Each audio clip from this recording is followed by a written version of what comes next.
Winter 1875. Sarah Mitchell crawls through knee-deep snow, her pregnant body scarcely visible in the darkness. She must choose after gossip and scorn drive her from her town, accept the bitter cold or enter Apache territory. A shadow appears just as her legs give out and the snow seems like a warm blanket. She is lifted by a warrior who looks past her shame, not soldiers or settlers. He gives her hope she thought was gone forever. But can a woman condemned by society be accepted by her enemies? Before we resume, tell us where you're listening, and if this tale impacts you, subscribe because I have something special for you tomorrow. Sarah taught grammar to rows of interested students in Millbrook, Massachusetts. 3 months ago, her fingers traced familiar trails across the blackboard, chalk dust coating her dark dress wool. Her mother's last present, a gold locket at her throat, captured autumn sunlight through lofty windows. She told the kids to remember. Her voice was warm. Words matter. They can build or demolish. So bitterly would those words haunt her. Thomas Crawford stayed after class as shadows extended across the schoolhouse floor. The school board chairman's son was 19, too old for primary school, but his father insisted he finish school before taking over the timber business. According to him, Miss Mitchell's dark eyes made her recoil. Father claims you're Millbrook's best instructor. She smiled sweetly while gathering her books. Father is compassionate. You should go home, Thomas. Getting late. He moved closer. I've seen your attitude toward me when no one is watching. Thomas, you're wrong. Please go. His blockage of the door made her heart pound against her ribs. She dreamed of the battle, her shouts muffled by his hand, and her clothes shredding for months. After breaking free and running, her locket shattered and fell in the darkness. The next morning, Thomas told a different tale. Naturally, his father believed him. Respectable son versus young schoolteacher who lived alone, never married, and kept to herself too much to be decent. The whispers began instantly. After Sarah died, women took their kids. Men watched her with more than disdain. When her morning sickness started 6 weeks later, whispers became yells. There was no school board meeting to debate it. Just a dismissal letter. Her relatives 3 states away answered to her urgent letter with 3 harsh lines. You have shamed this family. Do not contact us again. May God forgive you. The only kind person was Mrs. Beaumont, the town midwife. She muttered, head west, putting cash and dry beef into Sarah's hands. My sister's family moved to company territory. We'll ride ahead. She should expect you. But Sarah never reached Colorado. Winter hit her early in New Mexico territory that year. The stagecoach driver dropped her off at a small trade post. Apache territory ahead, he cautioned. I won't risk my horses or neck for you. Sarah shrinks beneath her ragged shawl, feeling the gold locket's absence like a wound. She lost everything. Her family, reputation, career, and mother's last gift. The baby shifts within her, reminding her of company. Rubs her large belly through her old clothes. Though the wind tries to steal her words, she says to her unborn child, We'll survive. Survive we will.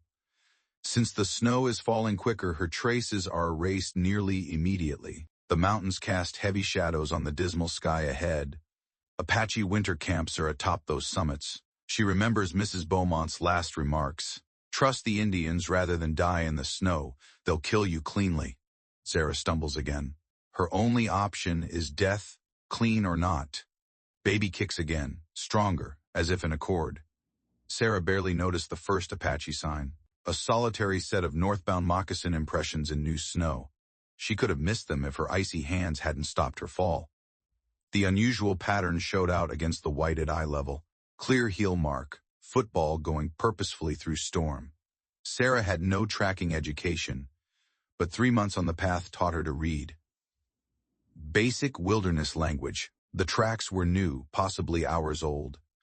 Pulling herself up, one hand braced against a snow-laden pine, the other held her enormous tummy.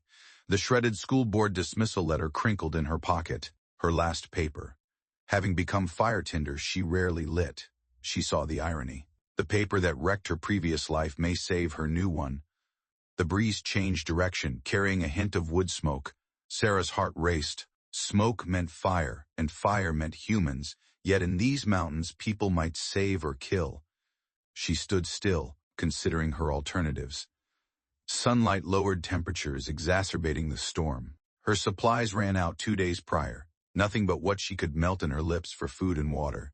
The infant was unusually calm today, conserving energy, sensing its mother's anguish. A branch broke in the darkness. Sarah jerked toward the sound, unsteady with cold and anxiety.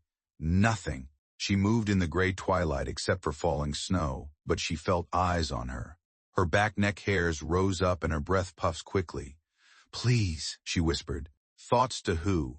God the observer, or her? Uncertain about unborn child.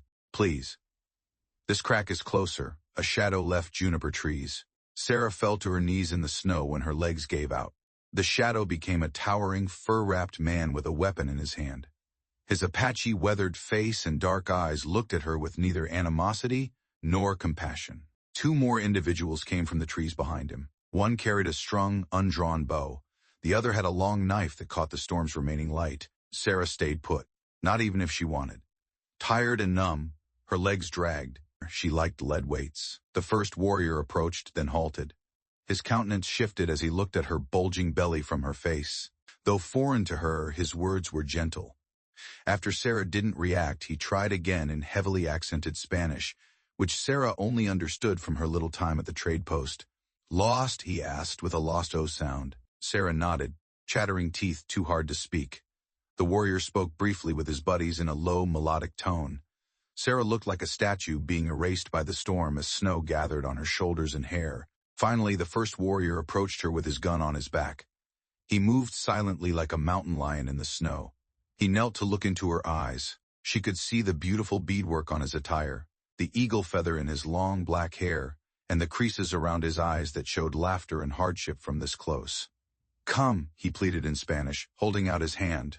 Or perish, not a choice. Sarah felt his power as he hoisted her up with her freezing hand in his warm one. He caught her softly when her legs buckled. He grabbed her like a toddler without saying a word. Last thing Sarah noticed before fatigue was the wind carrying the school board's letter from her pocket. It vanished into the swirling snow like her previous existence. In and out of consciousness, Sarah felt warmth and motion. She was carried by strong arms into the storm, while quiet voices whispered around her. She opened her eyes to find a fire lighting rock walls orange in a small cave. Eagle feather medicine bundles dangled over her head, their beating catching the firelight. The warrior who carried her sat cross-legged, feeding little wood into the fire. It allowed her to study him properly for the first time. He had a fierce yet gentle face, and was younger than she expected, possibly 30. He had an ancient white scar from his left temple to his jaw on his copper skin. Water, he said in Spanish, presenting a wooden cup. He held Sarah's back while she fought to sit up. She tasted unfamiliar plants in the warm water. Thank you, she said in broken Spanish. My name is Sarah. He nodded slowly. He replied, patting his chest, Takoda. Then he pointed to his friends, Nashoba, Kichi. 2 other warriors nodded at her, their features blank. The next Spanish words came slowly, like if Takoda was translating in his thoughts. Baby moves? Sarah touched her belly, and the baby kicked hard. She felt relieved. All was well with baby. Seeing her nod, Takoda looked approval. Sarah's breath caught when he empouched his belt and pulled something from a leather. A smaller eagle feather with tiny blue beads, like the one in his hair. He fastened it to her hair with grave ceremony. Protective, he said, gently caressing the feather, for both. Nashoba spoke Apache with concern. Takoda spoke intently, occasionally gesturing at Sarah and the storm outside. She didn't comprehend the words, but the implication was plain. They decided her fate. Takoda finally faced her. Storm stops tomorrow. We attend winter camp. He halted, looking right. Our Spanish words. Our healer. Mush. She aids newborns. Stay until baby arrives. Sarah cried. Why? She questioned. Why aid me? Takoda stared at the flames for a while. He spoke in Apache and Spanish as if some concepts could only be articulated in his home language. He clutched his chest, pain briefly crossing his features. White warriors arrived many winters ago, my sister. Running into a storm with a youngster. No one assisted her. He looked at Sarah. Creator reveals you. We aid. Sarah was deeply moved by the tragedy and her salvation. She tentatively touched Takoda's hand. Sorry about your sister. He softly removed his hand after a moment. After standing, he went to the cave entrance where Kichi was watching. Both men whispered softly while Neshoba tended the fire. Sarah sipped more herbal water, feeling her muscles strengthen. Someone had wrapped her feet in rabbit skins and covered her soaking garments with luxurious furs. At last she felt comfortable in the snug, warm cave after months. As darkness fell, Dakota returned to the fire. He settled near her to watch over her, but far enough to be polite. He found dried pork slices in a little package. "Eat," he said. "Tomorrow." Lengthy walk. Sarah gratefully accepted food. Dakota hummed sweetly while eating, filling the cave with serenity. The storm continued outside. In this small area between worlds, Sarah felt something new, lacking emotion since that awful schoolhouse night. The storm had raged all night, and dawn was cold and clear.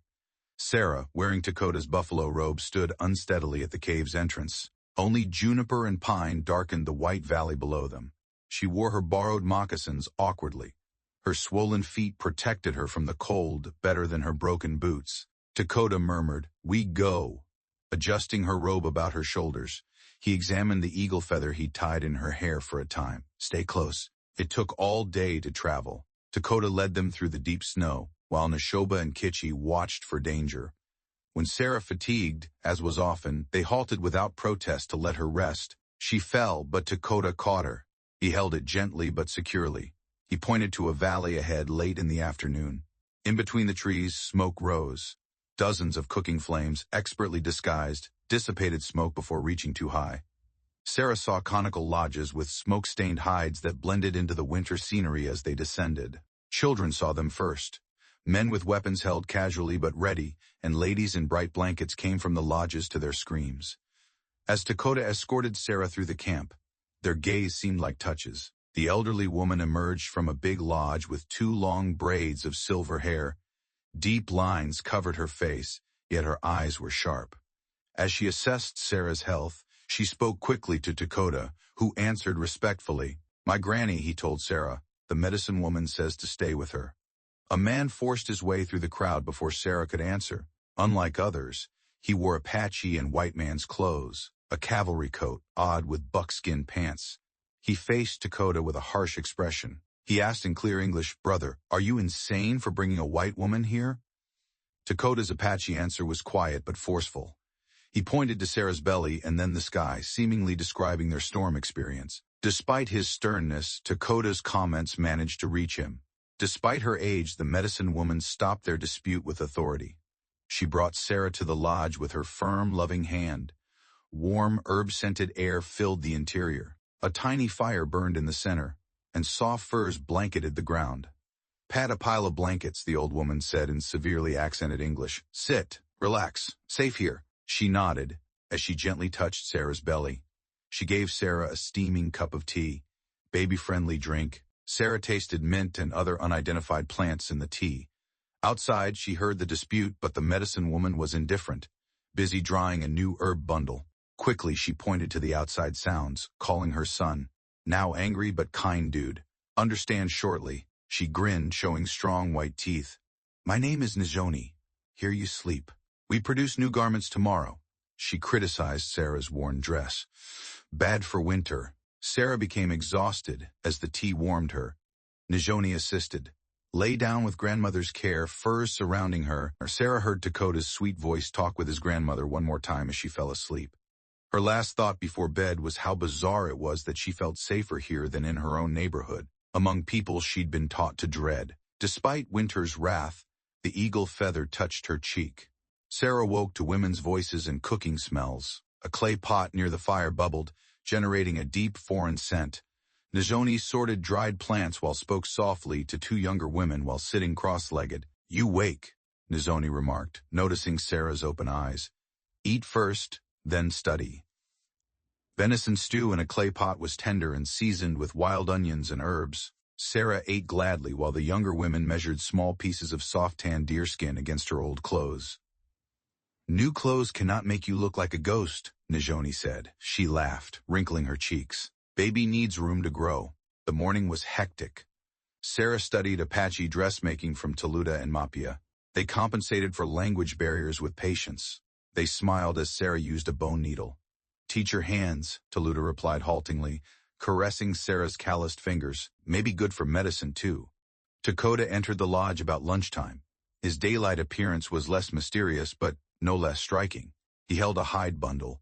He said, "For you," placing it beside Sarah. Her swelling feet fit wonderfully in the beaded moccasins. Beadwork complemented her hair's eagle feather. "Thanks," Sarah murmured, touching the beautiful beading. "These are lovely," Dakota shrugged. But his black eyes showed joy. "New path requires good shoes." He hesitated, then said, "I show you camp when you're ready. Learn our ways?" Before Sarah could react, his brother appeared behind him. The man's face had softened since yesterday, but he still looked tired. He added in English that she must know us to stay. He looked at Sarah. "My name is Joseph. Running Wolf was my name before agency school. Dakota is my blood brother, yet you seem to be our issue."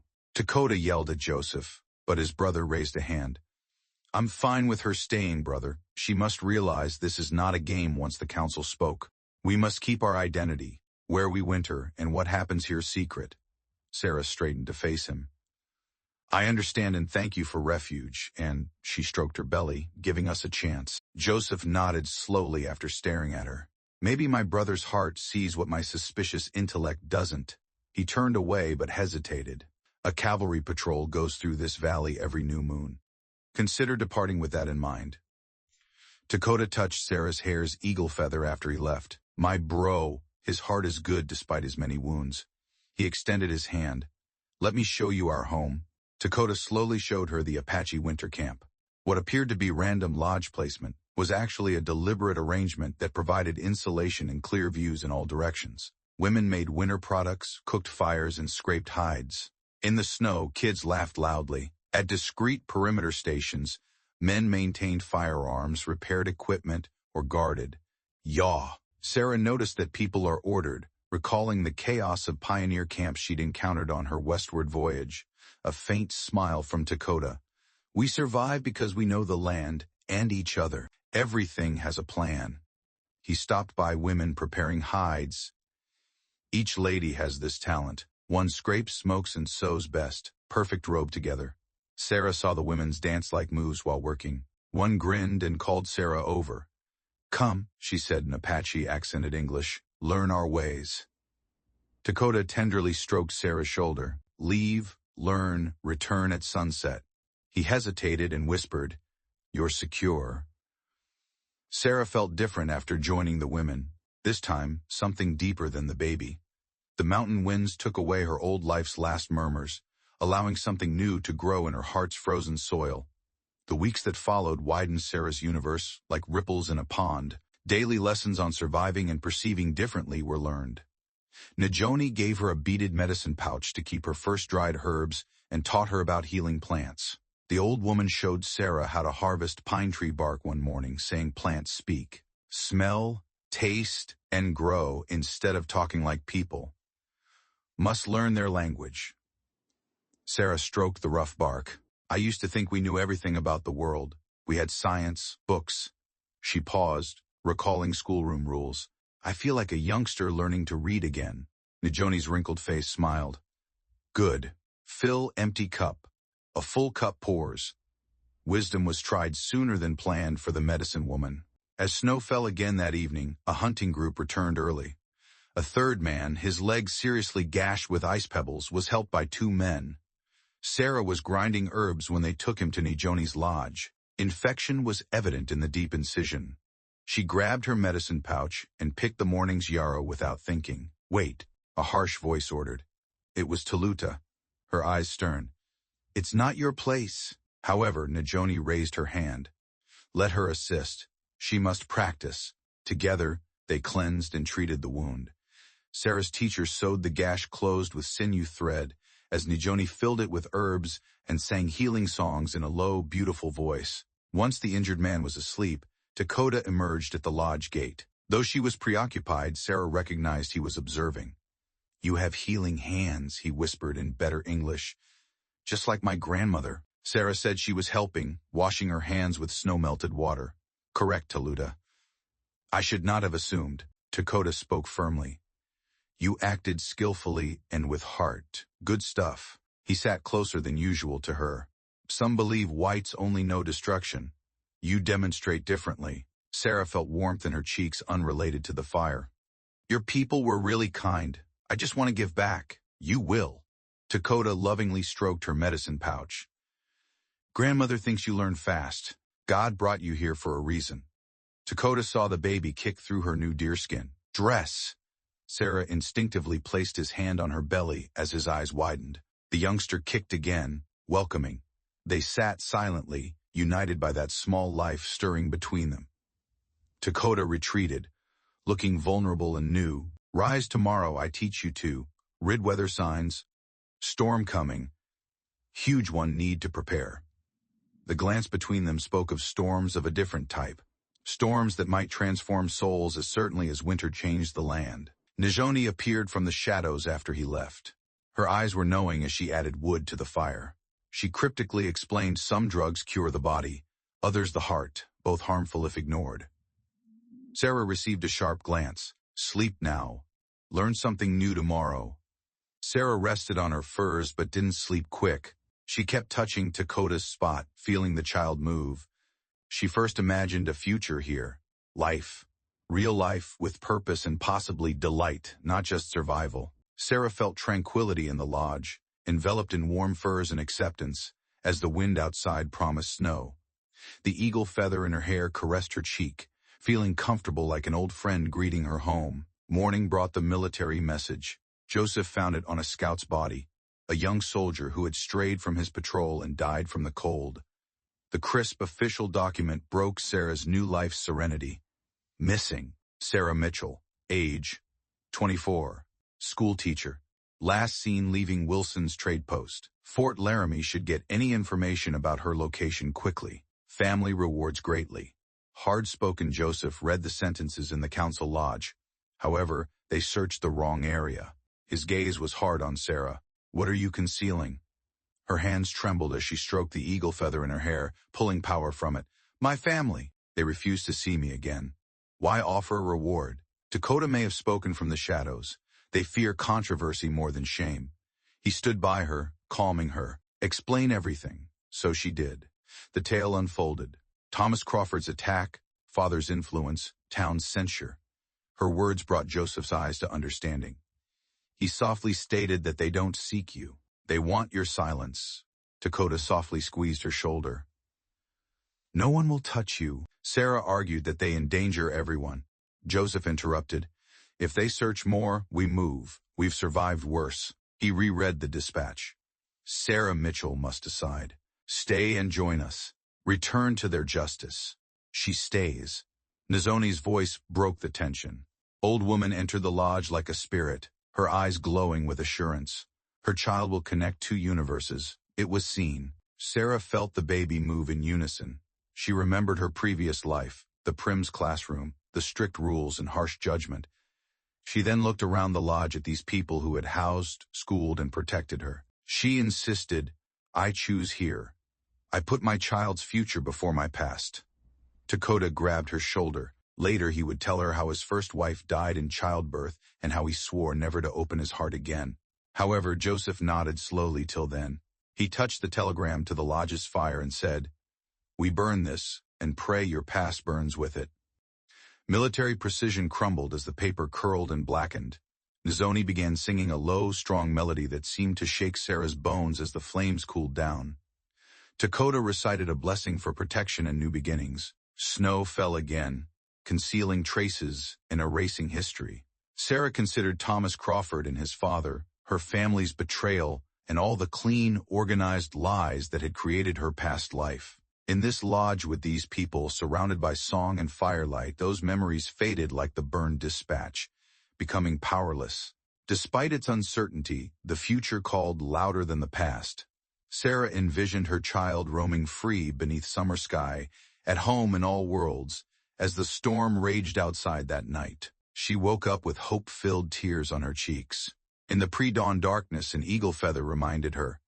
The woman who slipped through that snowstorm was gone. She became stronger, freer, and new. Sarah incorporated Apache patterns and geometrical designs from her grandmother's quilts into the blanket with steady hands. Nizoni nodded as she admired the design. Good, replied the old woman. You weave two worlds like a child. Campsite screams broke their tranquil labor. The hunting party returned early to help two injured men. Sarah saw Kitchy's bloody leggings. Apache person yelled out rock slide. Two ached terribly. Sarah grabbed her medication pouch and ran to aid without permission. Months of learning under Najoni gave her confidence, and she assessed the injuries with ease. Kitchy had a nasty thigh wound, while the other hunter's arm was broken. Sarah and Najoni practiced setting the bone and cleaning the wounds. While working, Najoni ordered everyone to sing. Medicine goes beyond botanicals. Sarah echoed the old woman. The healing songs, now as familiar as her childhood hymns. The tribe watched as white and Apache workers saved their hunters. Dakota spotted her washing her hands in the stream hours later, with both men relaxed. "You did great today," he whispered.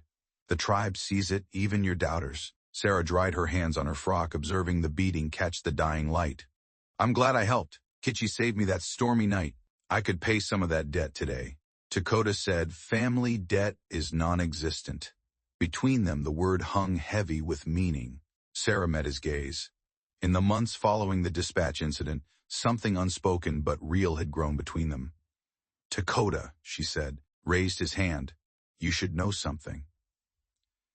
His shoulder touched hers when he sat next to her. "My first wife died in childbirth. The midwife reported the baby was twisted. Neither could I save them." The pain in his voice broke Sarah's heart. "Was that why you saved me that night?" "At first, perhaps, but now—" He lingeringly caressed her hair's eagle feather. "The Creator had a bigger plan. Perhaps you heal me as well as others." Her belly flutter caught their attention. Sarah put his hand where the baby kicked without reluctance. Dakota gasped. "Strong," he muttered, "like mother, like its future dad." They snuck out before Sarah. "Might stop." Dakota's hand halts but doesn't withdraw. "To marry an Apache warrior, you'd accept it." Sarah stated she accepted this as her people. "My heart simply followed my feet." His infrequent ill-willed smile changed his stern countenance. "My grandma claims your soul has always been Apache and you were born white by mistake." In the evening, voices from the main camp sang. A distant eagle called out as the sun painted the snow rose and gold. "There will be opponents," Dakota said. "Your and my people." She thought of her lodge's half-finished blanket with mixed patterns. "We demonstrate a new method, as this child will." Dakota stood, pulling her up. He gently framed her face with his hands. "I address the council tomorrow." Performing the Apache kiss, he touched her forehead tonight. "Our story begins tonight." Sarah shed her old self like autumn leaves as they returned to camp.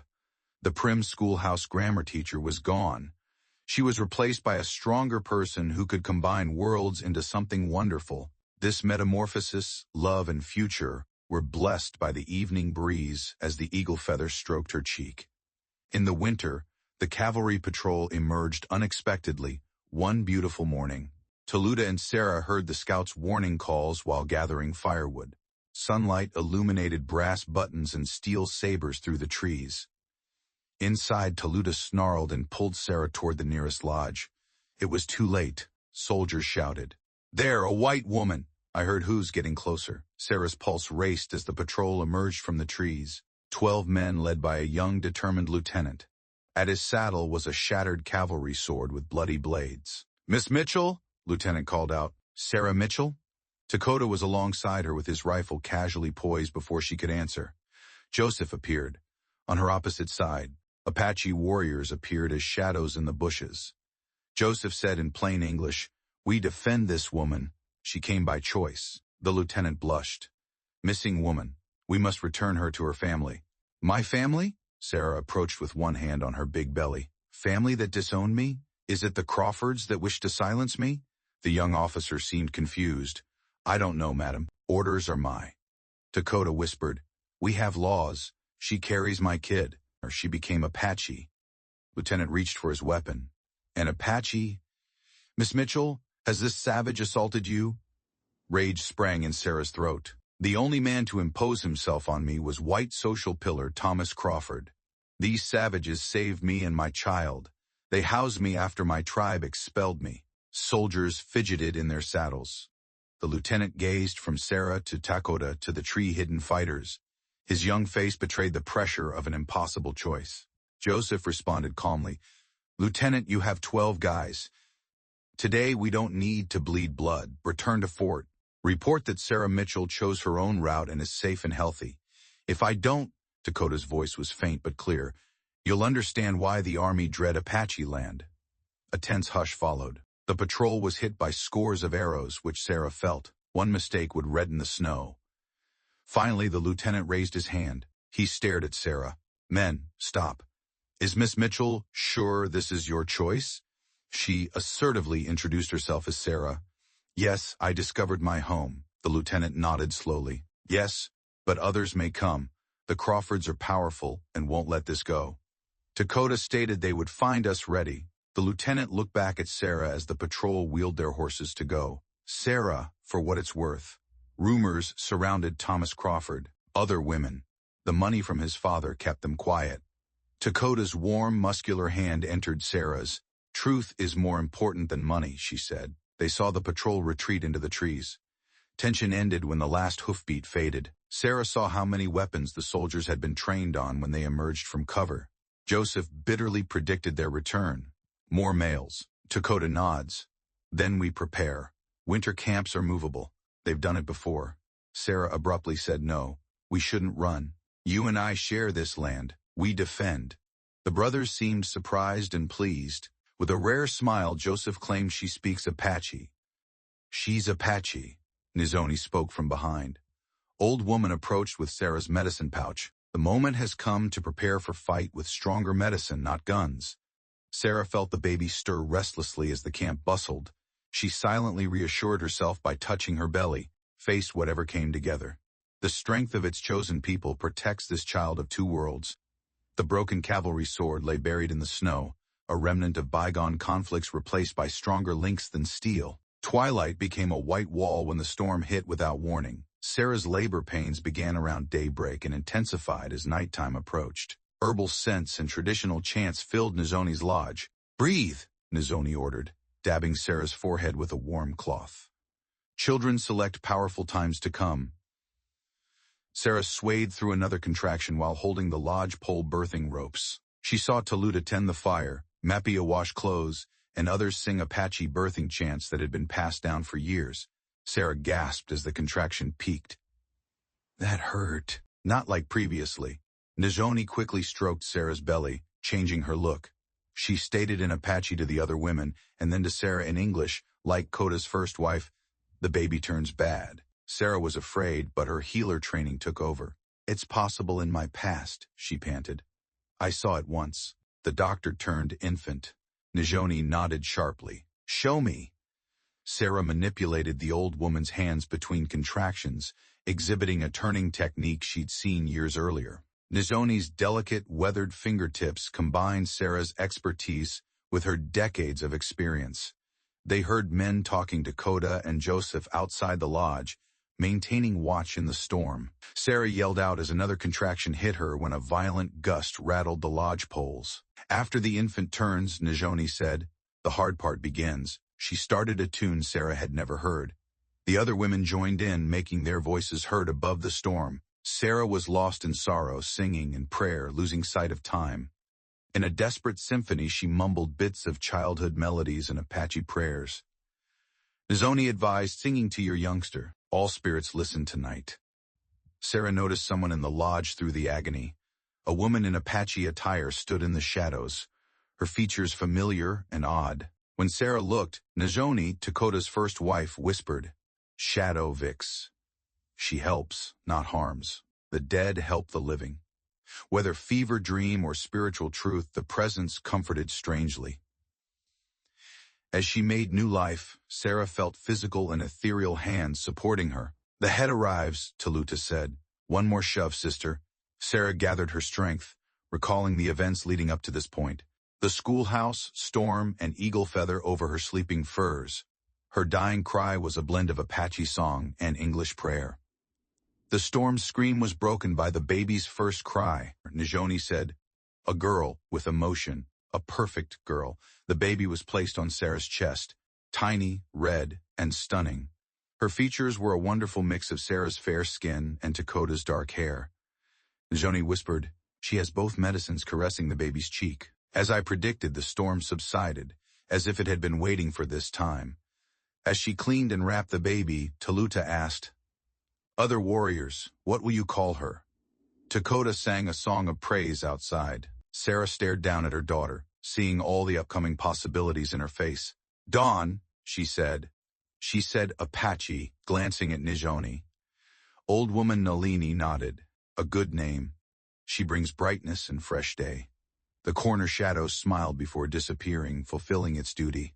Sarah felt cheek tears.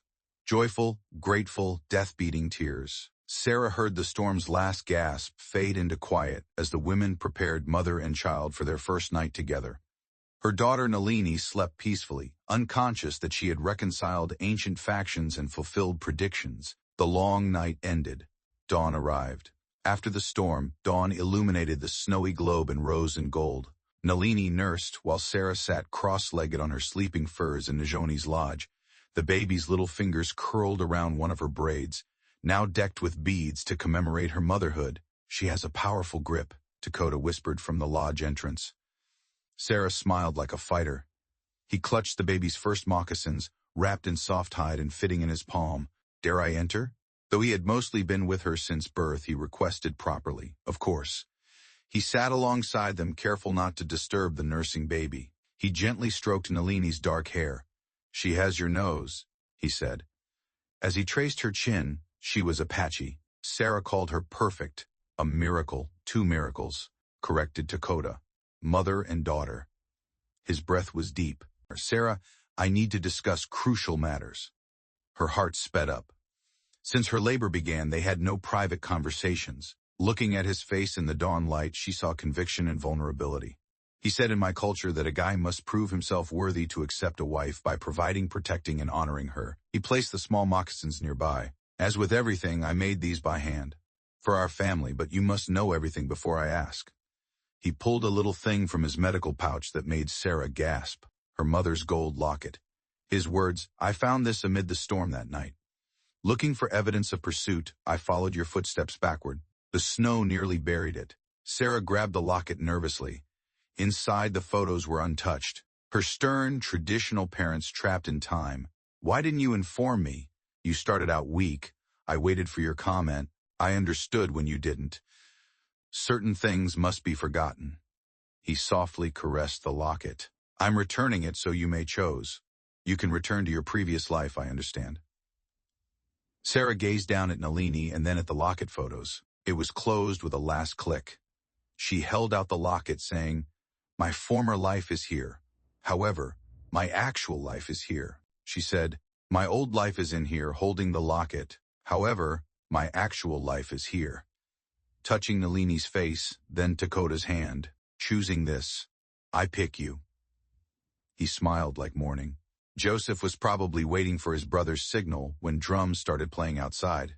Dakota then formally asked Sarah, who is no longer lost, to be his wife, share my lodge, raise our children, and follow the good road together until we are summoned to the spirit world. She replied simply in English and Apache, "Yes." Nalini slept soundly as he kissed her gently and fiercely. The tribe celebrated with louder drums and singing voices, but a scout's call cut the euphoria. The warning of several riders came through the lodge walls. Dakota stood up swiftly, yet his face was serene. He helped Sarah up, showing them the strength of a united family. Sarah kept Nalini warm and her small moccasins on. After leaving the sleeping with the gold locket, they faced whatever came. In the winter light, furs fade like morning mist. As Nizoni put the bridal jewelry on Sarah, the morning light illuminated it. Like the woman who would wear it, polished bone and blue trade beads, mingled with silver coins and tiny crosses. A stunning blend of both worlds. Nizoni touched each bead and said it told a tale. This is for strength, fertility, and wisdom. Her worn fingers rested on a cross. These demonstrate that good medication comes from numerous sources. Outside, the camp buzzed with wedding and defensive preparations. Warriors practiced fighting as ladies cooked feasts. As lookouts, children collected ceremonial sage. Joseph said they're still coming, slipping into the lodge. After trading his cavalry coat for Apache war regalia, he had his face painted for combat. They go slower than expected due to snow. How many? Dakota asks. He carefully made arrows, periodically touching Nalini's face as she slept in her new cradle board. Army-issue firearms, 20 riders. Joseph looked sad, and Thomas Crawford rode with them. Sarah's, braiding sweetgrass, hands still. Dares he come? He got a lieutenant's commission with his father's money. He leads patrol. Dakota put down his arrows and joined Sarah. Ceremony can be delayed. Move camp? No. Sarah stood with her wedding necklace shining, her voice solid. We won't let him steal this either. We marry today as planned. Her hand touched the necklace. Welcome him. Show him my pics. Najoni laughed nicely. She now talks warriorly. The plan came fast. The wedding would proceed with changes. Warriors masquerading as ceremonial attendees would patrol the camp. Caves would be readied for women and children to hide. Every aspect was considered and every contingency planned above the valley. Ceremony began as sun reached highest. Sarah donned a beaded buckskin dress that told her tale from schoolteacher to Apache woman. Dakota stood tall in his best clothes, his hair adorned with eagle feathers like Sarah's, dark braids. Joseph translated the Apache tribal elders' words for Sarah. He described two rivers merging to make one stronger flow and different medicines working together to heal. The elders said two peoples can dance in harmony just as the Creator made day and night different but balanced them. Dakota and Sarah exchanged traditional gifts. She gave him a quiver with their narrative symbols. A blanket he woven himself with Apache and schoolhouse patterns was given to her as they were about to swear. A sentry's call broke the air. Riders approach, Sarah and Dakota continued. They spoke the ancient Apache and English words with clasped hands. Warriors swarmed around them as mothers softly gathered children. What God and Creator combined, said the elder, let no man tear asunder, as if his words were answered by horses entering the valley. Sarah hugged Nalini, her wedding necklace like armor. She whispered, let them come, feeling Dakota's might. Show them that love can defeat hate, and new ways can conquer anxieties. Thomas Crawford's army cap and face appeared through the foliage. As the first riders appeared, he stopped his horse and watched the wedding, the proud Apache warriors, and Sarah turn into something he never imagined. It was a knife edge between peace and war, past and future, two worlds that had always been separate but began to combine in this spot. Thomas Crawford contorted his face as he examined his military charts of cavalry routes and strategic positions, crumpled in his white-knuckled grip. 20 troops behind him shuffled uncomfortably in their saddles, their breath freezing in the cold air. He yelled out to Sarah Mitchell with the arrogance of a guy used to getting his way. Your family is looking for you. Time to return home. Sarah stood taller, Nalini safe in her ceremonial cradleboard. As she replied, I am home, Thomas, and my name is no longer Mitchell. The wedding necklace caught the sunlight. Dakota shifted slightly in front of his new wife and child, relaxed but ready. Wedding guests stayed still, their festive clothes hiding firearms around the ceremonial space. Thomas pulled a document from his coat and declared this a legal military action. He looked at Nalini and ordered us to return you to civilization and investigate kidnapping reports. Joseph entered in his ceremonial robe, but his cavalry experience was clear. You interrupt a legal wedding with armed soldiers, Lieutenant Crawford remarked formally. Think carefully about your next move. A jaw muscle twitched in Thomas. Legal! Sarah's voice was clear and strong. I own that child, and these savages have no territorial rights. Mine and Dakota's, born of love, not war. Unlike you in the classroom, she looked directly at Thomas. Several soldiers seemed uneasy. Young Corporal backed his horse a few steps. Lies! Thomas spit, yet his face was red. Sarah broke off. My father. Your father's money can't hide the reality. Thomas, how many others? What number remained silent? Out of fear? Dakota and Sarah intertwined fingers. Nizoni softly sang an ancient protection song behind them. Joined voices grew like wind across canyon walls. Thomas aimed his weapon at Dakota. Silence! This has gone too far, Sarah. Come with us. In the uncomfortable hush that followed, Nalini's calm cooing seemed loud. The child groped for a snowflake, oblivious of the danger. Look at her, Sarah whispered. Thomas, see my daughter. Future and world bridge she is. Do you want to destroy that future out of pride or fear? Thomas said the youngster might come, but his pistol hand shook. Civilized upbringing awaits her. You talk about civilization, Dakota said calmly, but you ruin a wedding. Savage who? Joseph shouted in English. Colonel Adams, your presence honors us. Thomas spun in his saddle as new riders emerged from the forest behind his troops. Lieutenant Crawford, a gray-haired colonel's insignia-wearing officer, led them. Colonel's voice was icy. Why are you leading an unlawful patrol into treaty territory and pointing a firearm at a peaceful gathering? The younger man's face was colorless. I have orders, sir. Only a missing women investigation was ordered. The colonel rode forward, studying the situation. Sarah, her ceremonial attire, the infant, and her obvious look caught his attention. Madam, are you being held against your will? No, sir, Sarah refused. I'm where I want to be, the colonel nodded slowly. And you're getting married. Congratulations. He looked at his horrified lieutenant. Order, Crawford, lower your weapon. Thomas paused for a dreadful moment, his finger on the trigger, but surrounded by his commanding officer, unsure soldiers, and scores of Apache warriors, he lowered the revolver. Colonel, Lieutenant Crawford is relieved of command. Take him back to the fort, Corporal Williams. Accused of unauthorized military activity, he gazed at Sarah. Discussion of other issues later.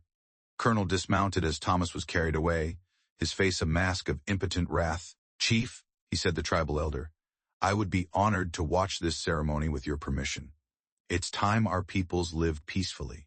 Thomas lost the military maps, their clean lines and strategic markers worthless in the face of a different type of victory, one gained with love, truth, and the fortitude to chart a new route. As Thomas Crawford was brought away, the peace pipe emerged from ceremonial blankets. Its polished surface reflected winter sunlight as the tribal elder held it with dignity. Generations had sealed treaties, marked peace between adversaries, and blessed important times with the pipe. The elder asked Colonel, will you share the pipe of peace? Let this wedding unite our peoples, not just one couple. Colonel Adams removed his hat, revealing gray hair and eyes that had seen. He stated he would be honored to witness much bloodshed, accepting the pipe with respect. Apache warriors, remaining troops, and wedding guests were bound in the ancient peace ceremonial by ritual smoking. Sarah watched as each shared breath broke down old barriers. Nizoni spoke forward, her voice powerful and clear, finishing what started. She told the colonel that a marriage blessed by both peoples is double blessed. Will you represent your people like our elder? Adam said he would be proud knowing the moment. The wedding ceremony resumed with more depth. Once there was tension under the delight, now there was a sense of history. Apache prayers and Christian blessings coexisted. With the colonel and elder approving their union, Dakota and Sarah renewed their vows. Dakota's Apache voice reflected his people's traditions. When Sarah replied in English, it connected worlds. She declared, I take you as my husband, before all peoples, under one sky, before God and Creator. She repeated the sentences in rehearsed Apache, garnering the tribe's proud smiles. Dakota replied in both languages, carefully said, I take you as my wife before all witnesses, committing to pursue the good path together and safeguard our family with all I am. Nalini laughed brightly at that moment, surprising everyone. The newborn grabbed a father's eagle feather off her cradleboard and held on. Even youngsters guide us, Colonel Adams said softly. We can learn from the elders' blessings, which Joseph translated, and fix what was broken. Previously separated is now merged. Let no one desecrate what God blessed today. Celebration ended the last boundaries between the groups. Soldiers headed for conflict shared Apache feast delicacies, tried to learn traditional dances, and played with children who saw only new friends, not uniforms. Nalini and Dakota accompanied Sarah during the party. She passed Thomas's fallen military maps. Someone started a cooking fire with them, sending their ashes into the winter sky like prayers. Colonel, she murmured, approaching Adams and Joseph as he admired the tribe's horses, thank you for today and for demonstrating change. The old man grinned melancholy. Too much blood has been shed over fears and misunderstandings. Maybe we should all see things differently. He caressed Nalini's little hand. This baby was born into a better world than mine. Keep it that way. In the evening, the colonel led his soldiers back to the fort. He made an official announcement before leaving. This valley would be tribal land, and territorial law would legalize the marriage. Love is the strongest remedy, Nijoni said as they watched the soldiers leave calmly. Stronger than hate, fear, and any weapon ever produced. Dakota gathered Sarah and Nalini as the stars appeared over the mountains. The peace pipe was put away, but its medicine lingered, indicating a new beginning for family, peoples, and the future. While riding, Dakota carried the sacred war shield. In the pre-dawn darkness, its protecting symbols and eagle feathers captured the weak starlight. He had fought numerous wars, but never had the stakes been higher. Scout reported Southern riders, at least 30 non-military men. Joseph's features toughened. Crawford's men. His father's money buys several firearms. The news arrived 2 days after the wedding. Thomas Crawford fled imprisonment, and his father hired mercenaries. Now for retribution, not rescue. Sarah stood at the lodge gate with Nalini on her back. They'll continue, right? Softly, Dakota said no. Crawford refuses to lose. Their pride needs blood. The tribe planned well. Women and children were sheltered in high caves with weeks of supplies. Warriors used their knowledge to place themselves throughout the valley. Maximum generational benefit. Dakota told Sarah to visit the caves, gently caressing her cheek. Her voice was forceful. I'm medically trained. You need healers. She stroked his back war shield. This fight is also mine and yours. Nijoni had something wrapped in old buckskin when she left her lodge. Then you need this. Another war shield, smaller but precious, was revealed. A husband's shield. He died defending us from Crawford. Now it guards his successor. Sarah respectfully accepted the shield. Its surface has healing and protection symbols, a superb representation of her dual job. Riders appeared at dawn. Hard men with Crawford-funded guns and cold looks. Thomas rode at their head in civilian clothing, his lieutenant's uniform gone, his face twisted with fury. Last opportunity, Sarah, he shouted across the valley. Send the wife and half-breed child away, and we'll let you savages survive. An Apache war cry echoed along the canyon walls as the answer. Warriors sprung from the rocks, careful positions chosen over generations of national defense. Tommy, you never understood. Calling back, Sarah spoke plainly. I'm no longer yours to command because love beats hate. The conflict began suddenly. Crawford's many well-armed troops engaged Apache warriors who knew every rock and tree on Apache country. Dakota's war shield blocked bullets as he led the defense, its medicine still potent. Sarah ceaselessly moved between the wounded with Nalini on her back. Her hands were firm as she treated Apache warriors and fallen mercenary equally. A healer's responsibility, she reminded Nijoni, is impartial. The turning moment occurred when Thomas, furious at his men's failings, saw Sarah treating a wounded fighter. Hatred trumped sense. He raised his firearm. He shouted, "No one will have you without me." Before he could shoot, Joseph appeared behind him like a spirit. Crawford's shot exploded as Joseph dragged him from his horse. Both men rolled in the snow, struggling for the weapon. "Enough," Joseph shouted as he restrained Crawford. "Your hatred ends now." After their captain was seized and their attack failed, other mercenaries surrendered. Some ran because they couldn't bear dying for another man's obsession. Thomas Crawford lay in the snow with Joseph's knee in his back, watching his revenge disintegrate. Sarah's back war shield caught the morning sun as she approached. Nalini curiously looking behind her shoulder. "Look at me, Thomas," Sarah whispered. "Consider what you cannot destroy. I'm Apache, wife, mother, healer. Hatred is powerless here." As tribal warriors captured the last mercenaries, Dakota joined his family. Sarah and his war shield hung together, their medicines bonded, and their protection established. Though the snow was red, the valley slowly calmed. Sarah moved among Apache and mercenary wounded, sharing, healing. Her acts spoke more than words about a future where hatred could become understanding and old wounds could heal. The pack stretched out on a blanket in the council lodge. Its formal language contrasted with the gathering's straightforward power. Colonel Adams returned with a federal judge and witnesses.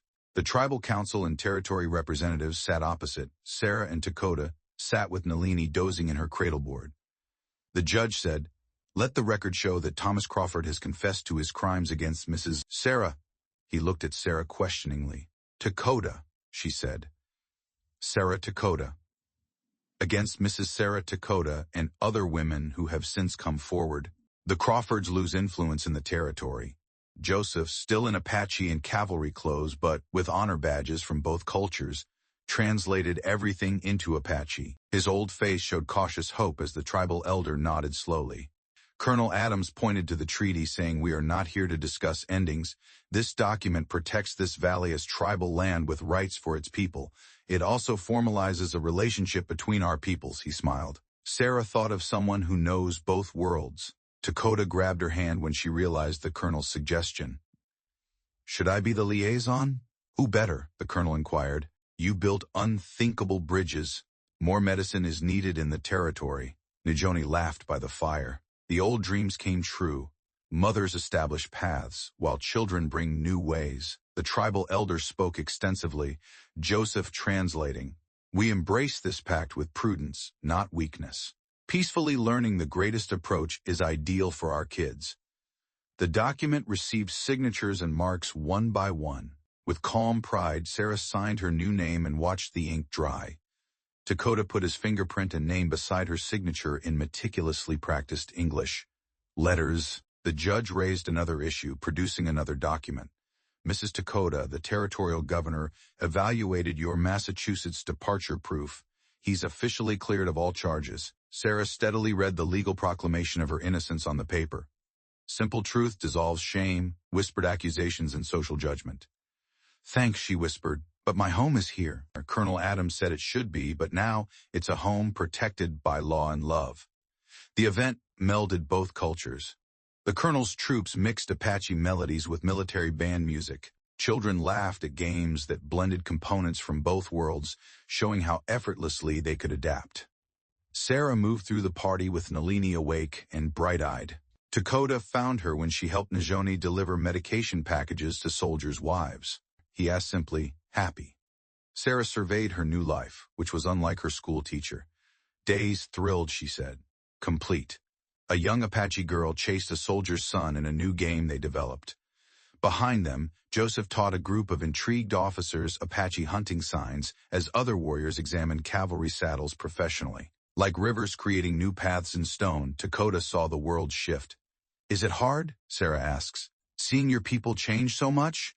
Dakota let Nalini grip his finger while thinking about this. "Change is constant. It should be guided like a river, not fought like stone." Father smiled at daughter. "Change brought you and her here. How is this bad?" The unusual nighttime cry of an eagle came from beyond the inferno. Everyone paused, realizing the sign's potency. "See?" Nizoni spoke clearly. Eagles praised this new path. Sarah felt the war shield now proudly hanging in their lodge, reflecting firelight. She said in Apache, her accent almost perfect, "We walk the good way together from now on." Dakota gently adjusted all courses. Together. 1 year later, spring flowers brightened the valley against the melting snow. A wandering artist inspired by Sarah and Dakota's tale painted the mixed culture family portrait in their lodge. Sarah wore her bridal necklace and Apache dress, while Dakota proudly wore traditional clothes. Nalini, who could now walk and speak both languages, sat between them in garments that crossed both worlds. Sarah watched the morning from the lodge entryway. A slight but major shift occurred in the valley. Over the last year, she taught Apache and settler children in a tiny schoolhouse near the camp center. The courses combined Western and traditional wisdom to create something unique. "Teacher!" A young Apache lad ran up with a book and eagle feather. "Look what my granny gave me for learning." Sarah smiled as she read, remembering her eagle feather, now securely stored with Dakota's war shield. "You run well, sweetheart. Will you read to younger kids today?" The boy excitedly nodded and ran. More children from the tribe and surrounding settler families were attending the day's sessions, discovering that the Savage School gave their children unique and valuable knowledge. Dakota rode in from an early patrol. His dual role as tribal warrior and territorial peace officer helped maintain the delicate balance between the two realms. Joseph used his dual culture knowledge to develop this new role. He stated that summer traders dismounted to kiss Sarah and embrace Nalini. "You get something special." Later that day, a wagon entered the valley. The typical trade goods included a letter that made Sarah's heart jump with excitement, not terror. She heard from a former Massachusetts student who had the bravery to criticize Thomas Crawford. Her and others' testimony ensured he would never harm another woman. Sarah told Dakota, "She asks if she can come west while they cook dinner. She wants to learn our therapeutic methods." Nizoni, her hair totally white but her eyes sharp, glanced up from teaching Nalini to string beads. She merely remarked the circle grows like it should. Others, besides Sarah, found healing in the valley. People sought medical care that integrated Western and Apache knowledge and the calm of a place where multiple worlds coexisted. Each offered presents, stories, and remedies to the group. The tribe celebrated that evening when the sun painted the sky brightly. Peace Treaty Anniversary. Both Apache and settler populations celebrated. Stories were spoken, the peace pipe was passed, and children performed activities that were inconceivable a year ago. Nalini toddled between her two grandmothers, Nizoni and, shockingly, her mother, as Sarah sat near Dakota. 3 months earlier, an apology and hope letter arrived. The older woman now spent part of each year in the valley seeing the world differently. Ever imagine this? Sarah pointed to the scene and questioned Dakota. Apache warriors instructing white kids to track, veteran cavalrymen studying indigenous dances, women from different civilizations sharing remedies. Creator envisioned it, he said, warming her shoulders. In order to underscore his statements, an eagle circled overhead, its screech audible to the crowd below. Everyone paused, recalling the night another eagle blessed their fresh beginning a year earlier. Nalini pointed at the bird. She said eagle in English and Apache, making both grandmothers smile. Sarah felt the crosses and beads on her wedding necklace, symbolizing her trip. From outcast to bridge builder, victim to healer, lost soul to found heart, every step led her here, to this place of belonging. Like the valley, the future was full of challenge and potential. To overcome new obstacles and repair old wounds, hard days lay ahead. Everything seemed conceivable here, where love had beaten hatred and understanding had defeated fear. While watching the stars appear over the mountains, Sarah looked at her entire family. Blood and chosen, Apache and settler, past and future. She saw in their features the truth that had saved her in that difficult winter, that the human heart, like the eagle feather that had first marked her acceptance, has no borders except those we choose to believe in.